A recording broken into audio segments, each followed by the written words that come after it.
Welcome to ഐ+ daily current affairs. ഇന്ന് 2026 March 3. ഇന്നത്തെ പ്രധാന ആനുകാലിക സംഭവങ്ങൾ നോക്കാം. T20 ലോകകപ്പ് മത്സരത്തിലെ റൺ ചേസിൽ ഒരു ഇന്ത്യൻ ബാറ്റർ നേടുന്ന ഏറ്റവും ഉയർന്ന സ്കോർ നേടി മലയാളി താരം സഞ്ജു സാംസൺ.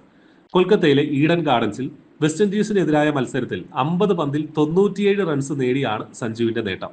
മത്സരം വിജയിച്ച ഇന്ത്യ സെമിയിൽ കടന്നു. വിരാട് കോഹ്ലിയുടെ റെക്കോർഡാണ് സഞ്ജു മറികടന്നത്. ഒരു മണിക്കൂറിൽ 2,51,446 വൃക്ഷത്തൈകൾ നട്ടുപിടിപ്പിച്ചുകൊണ്ട് ഉത്തർപ്രദേശിലെ വാരാണസി ഗിന്നസ് വേൾഡ് റെക്കോർഡിൽ ഇടം നേടി. സുജാബാദ് ബുദ്ധമാരിയിൽ മിയാവാക്കി സാങ്കേതികവിദ്യ ഉപയോഗിച്ചാണ് ഒരു നഗര വനം സൃഷ്ടിച്ചത്. 2018 ചൈനയുടെ റെക്കോർഡാണ് മറികടന്നത്. ഗുജറാത്തിലെ സാനന്ദിൽ ഇന്ത്യയിലെ ആദ്യത്തെ അഡ്വാൻസ്ഡ് മെമ്മറി ATMP സൗകര്യമായ മൈക്രോൺ ടെക്നോളജി ആരംഭിച്ചു. സെമി കണ്ടക്ടർ മിഷനിലെ ഒരു പ്രധാന നാഴികക്കല്ലാണിത്.